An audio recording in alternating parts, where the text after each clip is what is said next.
സത്യം പറഞ്ഞാൽ ലോക്സഭാ തെരഞ്ഞെടുപ്പിൽ ബി.ജെ.പിയുടെ മുഴുവൻ ശ്രദ്ധയും കേരളത്തിലാണ്. ഇക്കുറി കേരളത്തിൽ അക്കൗണ്ട് തുറക്കാൻ പഠിച്ച പണി 18 നോക്കുന്നുണ്ട് അവർ.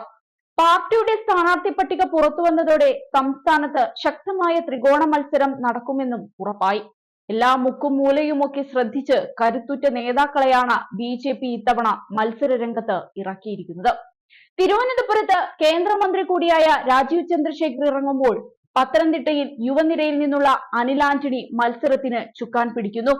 കാസർഗോഡ് മണ്ഡലത്തിൽ കന്നി അംഗത്തിനിറങ്ങുന്ന എം.എൽ. അശ്വിനിയും വിജയത്തിൽ കുറഞ്ഞതൊന്നും ലക്ഷ്യം വെക്കുന്നില്ല. ഈ തെരഞ്ഞെടുപ്പിൽ ഏറ്റവും പ്രതീക്ഷയോടെ ബി.ജെ.പി നോക്കിക്കാണുന്ന മണ്ഡലങ്ങളിൽ ഒന്നാണ് തിരുവനന്തപുരം. കഴിഞ്ഞ ലോക്സഭാ തെരഞ്ഞെടുപ്പിൽ വലിയ മുന്നേറ്റമുണ്ടാക്കാൻ കഴിഞ്ഞു എന്നതാണ് ഇതിന്റെ പ്രധാന കാരണം. അവിടേക്കാണ് കേന്ദ്രമന്ത്രി കൂടിയായ രാജീവ് ചന്ദ്രശേഖറിന്റെ കടന്നുവരവ്. മാധ്യമ മേഖലയിൽ ഉൾപ്പെടെ തന്റെ സ്വാധീനം അറിയിച്ചിട്ടുള്ള രാജീവ് ചന്ദ്രശേഖർ ബി.ജെ.പിയുടെ ഇത്തവണത്തെ പ്രധാന മുഖങ്ങളിൽ ഒന്നാണ്. ഒരു രാഷ്ട്രീയക്കാരൻ എന്നതിലുപരി സംരംഭകൻ, നിക്ഷേപകൻ എന്നീ നിലകളിലും ശ്രദ്ധേയനാണ് അദ്ദേഹം. വ്യവസായി, മാധ്യമ ഉടമ, പൊതുപ്രവർത്തകൻ എന്നിങ്ങനെ രാജീവ് ചന്ദ്രശേഖറിന്റെ പ്രവർത്തന മണ്ഡലങ്ങൾ വ്യാപിച്ചു കിടക്കുന്നുണ്ട്. വ്യവസായ രംഗത്ത് രാജീവ് ചന്ദ്രശേഖറിന്റെ യാത്ര ആരംഭിക്കുന്നത് ഇന്റലിൽ നിന്നാണ്. ഇന്റലിൽ ജോലി ചെയ്യുന്ന കാലത്ത് i486 പ്രൊസസർ രൂപകൽപ്പന ചെയ്ത ടീമിന്റെ ഭാഗമായിരുന്നു അദ്ദേഹം. ഇന്ത്യയുടെ ടെലികമ്മ്യൂണിക്കേഷൻ വ്യവസായത്തിൽ ഒരു സുപ്രധാന നാഴികക്കല്ലായ BPL മൊബൈൽ സ്ഥാപിക്കുന്നതും അദ്ദേഹത്തിന്റെ നേതൃത്വത്തിലായിരുന്നു.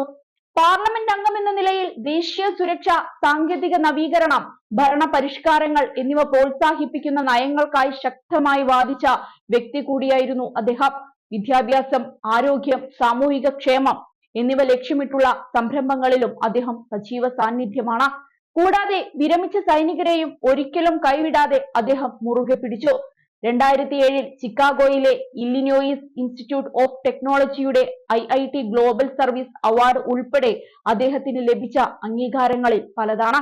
2017 ഇന്ത്യ ടുഡേ മാഗസിൻ രാജീവ് ചന്ദ്രശേഖറിനെ ഇന്ത്യയിലെ ഏറ്റവും ശക്തരായ 50 ആളുകളുടെ പട്ടികയിൽ ഉൾപ്പെടുത്തി. ഇതിൽ 41ാം സ്ഥാനത്തായിരുന്നു അദ്ദേഹം.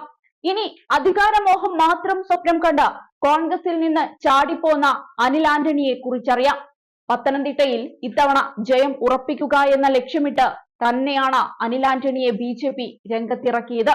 മുൻപ് പലവട്ടം കയ്യകലത്ത് നഷ്ടമായ ലോക്സഭാ സീറ്റ് ഇക്കുറി നേടിയെടുക്കാൻ അനിൽ തന്നെയാണ് നല്ല സ്ഥാനാർത്ഥിയെന്ന് ബി.ജെ.പി ഉറപ്പിച്ചത് പല ഘടകങ്ങൾ കൊണ്ടാണ്.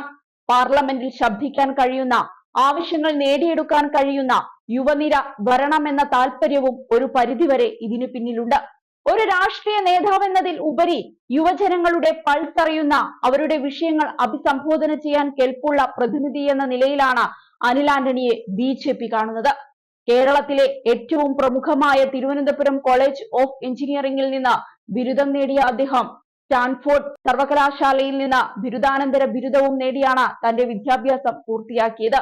രാഷ്ട്രീയ പ്രവർത്തനത്തിന് പുറമെ ഇന്ത്യയെ പ്രതിനിധീകരിച്ച് നിരവധി അന്താരാഷ്ട്ര വേദികളിൽ അനിൽ ആന്റണി സജീവമായി പങ്കെടുക്കുകയും തന്റെ വ്യക്തിമുദ്ര പതിപ്പിക്കുകയും ചെയ്തിട്ടുണ്ട്. ഇനി ഇവിടെ ബി.ജെ.പിയുടെ പ്രധാന ഉന്നം സ്ത്രീകളാണ്. അതിനായി കേരളത്തിന്റെ വടക്കേ അറ്റമായ കാസർഗോഡ് മണ്ഡലം പിടിക്കാൻ ബി.ജെ.പി ഇക്കുറി രംഗത്തിറക്കിയിരിക്കുന്നത് ഒരു വനിതാ നേതാവിനെയാണ്. സ്ത്രീ പ്രാതിനിധ്യം ഉയർത്തുക എന്ന ലക്ഷ്യത്തിനൊപ്പം കാസർഗോഡ് മണ്ഡലത്തിൽ പ്രവർത്തന പരിചയമുള്ള ഒരു നേതാവിന് കൊടുത്ത അംഗീകാരം കൂടിയായിരുന്നു ഈ പ്രഖ്യാപനം. പൊതുപ്രവർത്തനത്തിന്റെ ഏത് തട്ടിൽ ഉള്ളവരായാൽ പോലും അവർക്ക് അർഹിച്ച അംഗീകാരം ലഭിക്കുമെന്ന സന്ദേശമാണ് അശ്വിനിയുടെ സ്ഥാനാർത്ഥിത്വം ഉയർത്തിക്കൊണ്ട് ബി.ജെ.പി പറയുന്നത്. അതുകൊണ്ട് തന്നെ തദ്ദേശ സ്ഥാപനത്തിലെ കൗൺസിലർ പദവിയിൽ നിന്ന് പാർലമെന്റിലേക്കുള്ള മത്സരവേദിയിലേക്ക് കടക്കുമ്പോഴും അശ്വിനിയെ സംബന്ധിച്ച് അതൊരു വെല്ലുവിളിയല്ല എന്നാണ് ബി.ജെ.പിയുടെ വാദം. മഞ്ചേശ്വരത്ത് ബ്ലോക്ക് പഞ്ചായത്ത് അംഗം കൂടിയായ എം.എൽ. അശ്വിനി അർപ്പണബോധവും പ്രദേശത്ത് ജനകീയ പിന്തുണയുമുള്ള വനിതാ നേതാക്കളിൽ ഒരാളാണ്. 6 ഭാഷകൾ സംസാരിക്കാൻ കഴിയുന്ന ഒരു യുവ നേതാവ് എന്ന നിലയിലും ബഹുഭാഷ പ്രാസംഗികയായും അവർ കാസർഗോഡുകാർക്ക് സുപരിചിതയാണ്. ദേശീയ തലത്തിൽ മഹിളാ മോർച്ചയുടെ പ്രധാന നേതാവ് കൂടിയാണ് അശ്വിനി. ബംഗളൂരുവിലാണ് ജനിച്ചു വളർന്നത്. അധ്യാപികയായി വിവിധ സ്കൂളുകളിൽ ജോലി ചെയ്ത പരിചയവും അശ്വിനിക്ക് ഗുണം ചെയ്യുമെന്നാണ് പാർട്ടിയുടെ വിലയിരുത്തൽ. മലയാളം കൂടാതെ കന്നഡയടക്കമുള്ള ഭാഷ സംസാരിക്കുന്നവരുടെ കാസർഗോഡ് മണ്ഡലത്തിൽ വിവിധ ഭാഷകൾ കൈകാര്യം ചെയ്യാനുള്ള അശ്വിനിയുടെ മികവ് മുതൽക്കൂട്ടാവുമെന്നാണ് ബി.ജെ.പി പറയുന്നത്.